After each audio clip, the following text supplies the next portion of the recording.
bedding. No? So bedding para sa ating land prep, siling atsal, crop racing, sitaw. Thank you sa ugis. Thank you sa mga ugis ni Uncle at ni Agaw. No? So ang paggawa ng beds, tatlong balik left, tatlong balik sa right.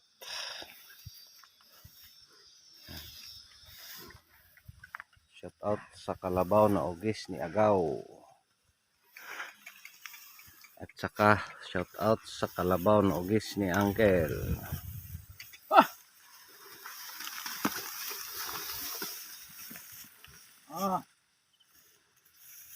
So tatlong balik, both sides. And shout out ni Uncle.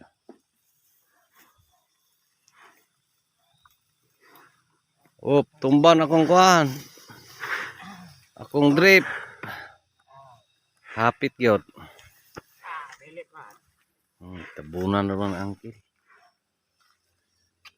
Tinabunan ni Uncle ang aking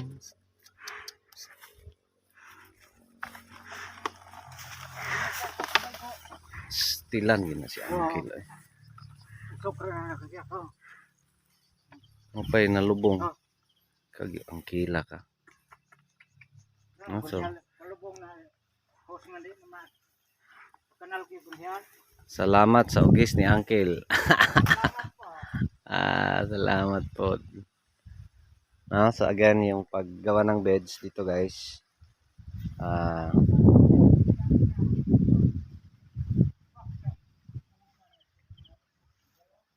daan man to sa una. So taga tatlong balik. So tapos forma na siya ng beds.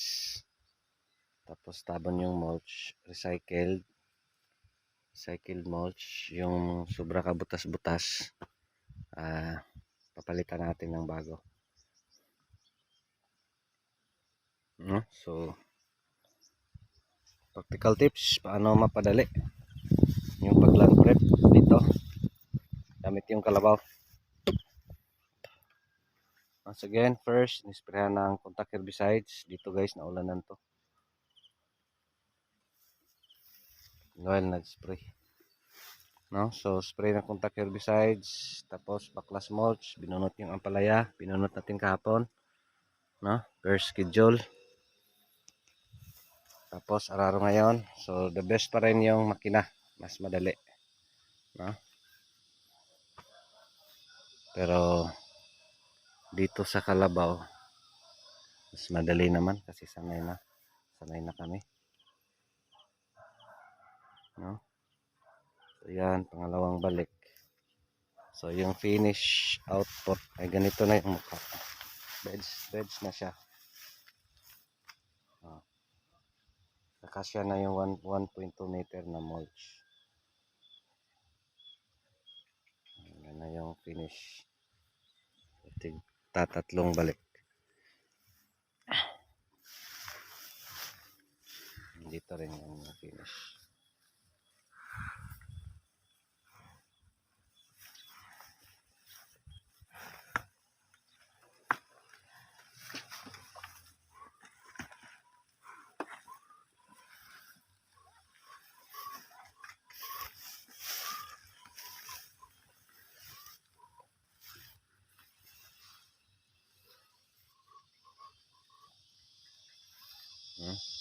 So tigdadalawa yan, so kulang pa ng isang balik.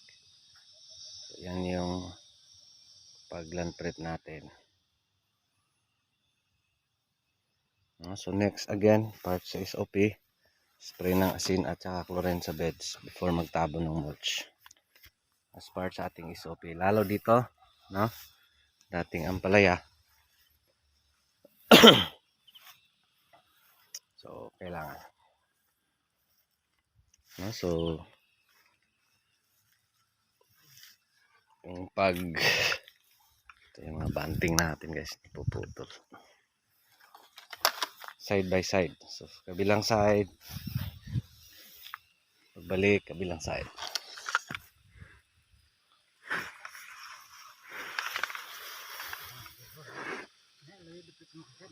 Babaw. Oh. Ano irog man ko ah. Pustiha pwede man irog. Lisod kay ikaw pasangina na na. Ibot mo ni ko siya wala man ipagalab nimo. Ayaw kay di na. Ang balatong bitay na putag ibto galabo na. Balatong dili na katayon do na dia. Wala din hikot-hikot. Di na nahiktan balatong ay kat-kat mo nagot. Siyala. Di na lagi ta ang dili trabaho di na nato trabaho yun. Gasto na ano daw tanong ni Uncle bakit daw binunot lang hindi pinutol yung mga vines ng ampalaya, no? Kasi gagawin natin yan guys, dan natin paakyatin yung mga sitaw, no? So wala nang labor sa pagtrilis kasi may aakyatan na yung mga sitaw. So yan yung gagawin natin dito.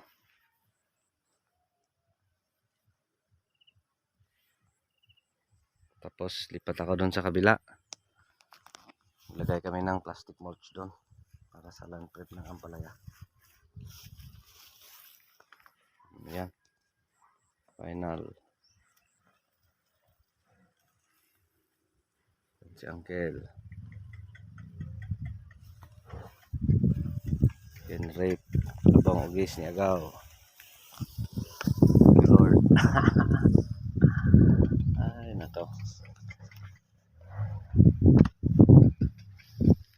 Wala pa natusok nga hose gaw? Wala pa. Kasi may mainline to guys para sa drip. Ayan, ayan. Makikita nyo. Pinag-jump ng aga ko yung araro niya. No? So yan, beds. Bati na yan.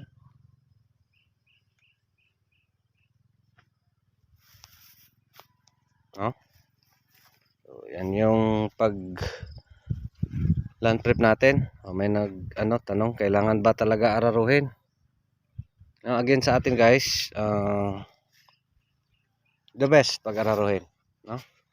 Pwede rin naman hindi, pero para sa akin the best kasi para ma-pulverize pa yung pulverize naman to ang lupa natin, no? Kasi yung beds talaga ganun talaga kaganda. Inaararo natin para ma-pulverize yung lupa para yung mga ugat ng ating mga itatanim ay mabilis lang makaarangkada. So yan yung natin. Bakit natin inaararo, no? So pwede rin naman hindi, pero again best or highly recommended ko yung araruhin, no? So yan yung update natin dito, land preparation, paano makahabol kapag land prep. So ito, gawa tayo ng beds gamit yung kalabaw na ugis. Again, 3 bagis left and right. So yan yung final beds. No, siya lang, maraming salamat. Thank you Uncle. Ito pa rin si Jupila Farmer, ang anak ni Matoy, ang farmer nga gwapo, suhito, ugmay, kahibalo, apan ay saba. Ay manoon pa ko. Daghang salamat. And God bless. Ayan si Uncle. Tawang-tawa si Uncle guys. Kasi easy lang yung pag-araro niya. Kasi kinuna namin ng damo. Pag-isa ganun apil ang dalan ano. Yung pumanang ko ano nang marag yapon bantok. God bless everyone. Thank you Lord.